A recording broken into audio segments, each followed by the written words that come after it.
I'm not even gonna get dressed for this video. I have my laptop, so I'm not just reporting my opinions, I'm also reporting facts. Today, we're just going to chit-chat. We're going to chit-chat about everything going on. And everything that has been going on for the past 400 to 500 years. Because this is ridiculous, and if you are not outraged, then you are part of the problem. There's so much disrespect in this country. It is disgusting. Like, if you are not embarrassed to be American right now, who are you? The fact that people work their butts off to try to come to this country, like, I want to leave. I don't want to live here. I don't want to be in a place of hate. First, we are going to talk about Tamir Rice. For those of you who don't know who Tamir Rice was a 12-year-old boy who was shot and killed by a police officer from my hometown, Cleveland, Ohio. This happened in 2014, so I was 14 at the time, so I didn't really know anything or really understand that much about race. But the reason why I'm bringing up Tamir Rice is because he was 12 at the time, and if he was still alive today, he would have been walking across the graduation stage on his way to college and just being a teenager. He didn't even get the chance to be a teenager because some police officer thought he was a threat. And what I can't get over is how this 12-year-old boy was seen more of a threat than white men protesting a stay-at-home order with guns. Are you kidding me? Like, you tell me that a 12-year-old boy should have lost his life for minding his own business, for just trying to be a kid? And these grown-ass I really typically do not swear unless, like, I'm furious, and I am furious. So Tamir Rice was shot immediately. Upon the arrival of Officer, what was his name? Timothy Loman. Loman didn't even check out the situation, he just shot this boy. And when I was doing my research on this officer, no charges, wasn't even fired. He eventually did get fired, like 2 years later, for something totally unrelated. If you're not outraged by this, just imagine if that was your son, your brother, your grandson, your nephew, your friend. Like, I don't know how you don't have feeling for this. It makes me really upset. Recently, I posted a picture of Tamir Rice on my Instagram, mainly to bring awareness to my so-called friends who happen to not be people of color or who are white. And I did lose a lot of followers, and I got into lots of, I don't want to say fights, but yes, a couple of fights about my posts, and I'm gonna read to you my post. I'm posting this to give you chills, especially if you're one of my white quote-unquote friends staying silent during this time. I'm tired, hurt, and absolutely disgusted with this country. The fact that a 12-year-old boy lost his life because he was playing with a toy gun, but you have white people protest about the stay-at-home orders with guns, and they get to walk free, go home, and continue with their lives? You really think a 12-year-old boy sitting on a swing set is a greater threat than a mob of white men with guns? If you're complaining about how your family store is getting damaged or you can't go shopping at your favorite store because the windows are smashed, you need to check yourself. If you think that things and property are more important than a human being's life, you are part of the problem. It disgusts me that these protests start off peaceful and calm, yet things become initiated and turns ugly. I saw a post about a white male, yes, a white male smashing windows during a protest. He was wearing all white, and according to the media, this looks like a black man. I'm going to be honest, I do not care for the police. Just think about it. Do you remember in elementary school when one of your classmates would do something bad, and then everyone loses a privilege? But I feel if someone cannot act right with a gun, then they should lose their privilege to carry a gun. I will give you respect if you give me respect.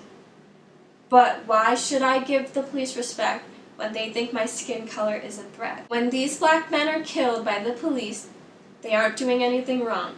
So where's the respect from the police? Until you have been followed in a store, been scared to be pulled over, been afraid to walk outside by yourself, or just been afraid to be in your own skin, you cannot talk, and I will not let you sit there and degrade what the Black Lives Matter movement is trying to do and have you complaining how we are ruining your country. Your country, may I remind you, who built this country for free. I'm not sure why all of a sudden you guys are shocked that we are getting upset for being mistreated for just being black. We are tired. Do you know how difficult it is to be black? I'm sick of seeing this all lives matter BS. Yes, I do agree that all lives matter, but it doesn't until Black Lives Matter just as much as yours does. To my white friend, I don't have much to say to you, but your actions are certainly speaking louder than your words. You're also probably confused why I seem mad. Let me just tell you, sitting with you at lunch or at practice and you saying some racist stuff, do you know how hard it was for me to bite my tongue and just smile? I am done defending your actions. I did lose a lot of my white friends, which is totally understandable. I'm going to talk about the area where it came from and why I understand why I did lose them. I grew up in a suburb of Cleveland, but I did participate in gymnastics in a rural area. It was like a poor white community, and I would always get mad at my mom for telling me, like, you cannot take this car to practice today, I'm not letting you drive after like 8 p.m. over there. And when I was younger, like 16, I was mad. I'm like, why can't I take this car to practice? Why can't I drive home late after practice? Because they don't like seeing black people having nice things.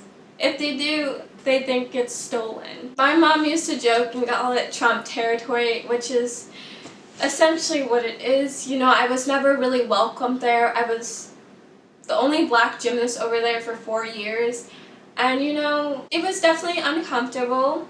I didn't really have that many black friends growing up. I went to like a predominantly white high school, and my school didn't really have black students until like middle school and high school. Like, they took in an apartment building, and they didn't really talk to me. Like, they called me like whitewashed and stuff, but like, or an Oreo, like, that's beyond the point though. So I just never really had black friends, and I typically didn't think anything of it when like my white friends would say something like completely racist. But like, looking back at it, like, I should never been okay with any of this. So yes, there's been tension all over my social media because I do come from a place where it is predominantly white, and then some of my white friends who live not in the suburbs but like the rural, like poorer area, like Trump territory, like, it's just very heated. Like, I'm just like I just kind of wonder like what was said about me behind my back, because like, now that I see like they're so bold to post stuff on social media about black people, like, what were they saying about me when I wasn't there? But like, we can't worry about that. And actually, I'm gonna show you this picture, which is absolutely disgusting. I'm sorry I'm showing it. Like, what if I told you one of these kids is from my area? I know, I'm disgusted too. Just think about it. 9/11 happened, and who was targeted and who is still targeted today? Muslims.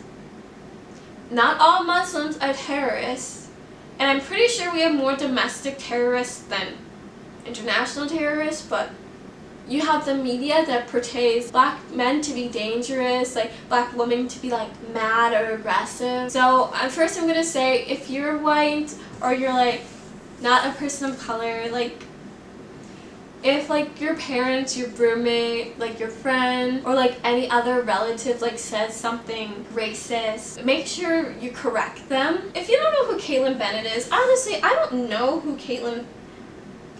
really know who she is. I know she went to Kent State University, and it's so disgusting, honestly. She wore an AR-10 to her graduation at Kent State. Kent State's like a college that's 30 minutes away from me. But anyway, that's how she got her start. Lately she's been saying some stuff all over her Twitter that is absolutely disgusting.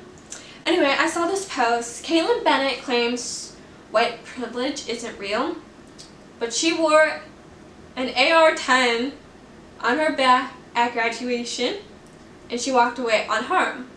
Whereas Tamir Rice was playing with a toy gun, and he was shot in the chest, and his murderer still walks free. If you don't say white privilege isn't real, like, please explain that. And please explain how these white men can just bring guns to a state house and not pay for it. Something else that was also sad is, it was like Tuesday, there's this Blackout Tuesday, and oh my goodness, like, okay, like, I appreciate people participating, but like, I don't know how a black square is going to change anything. Like, you need to be signing petitions, like donating, like going to protests, like changing like people's like opinions and mindsets. I'm pretty sure my friend, and she made a video, so I'm gonna link it down below. She told me that there were like how many was it? There were 28.3 million black square posts on Blackout Tuesday, and George Floyd's petition had 13 million signatures? Like, something about that doesn't sit right with me. And like, I don't know, like if you're white, like, you can comment down below if this is like accurate, because like, I don't want to make judgments. You see, this is what you're supposed to do. Like, you're supposed to ask questions, not just make assumptions. But I really want to know, like, if you're not a person of color and posted a black square and like didn't sign any petitions, didn't donate money, didn't check up on your black friends, like, what was the point of you posting a black square? Like, something that I saw was absolutely disgusting.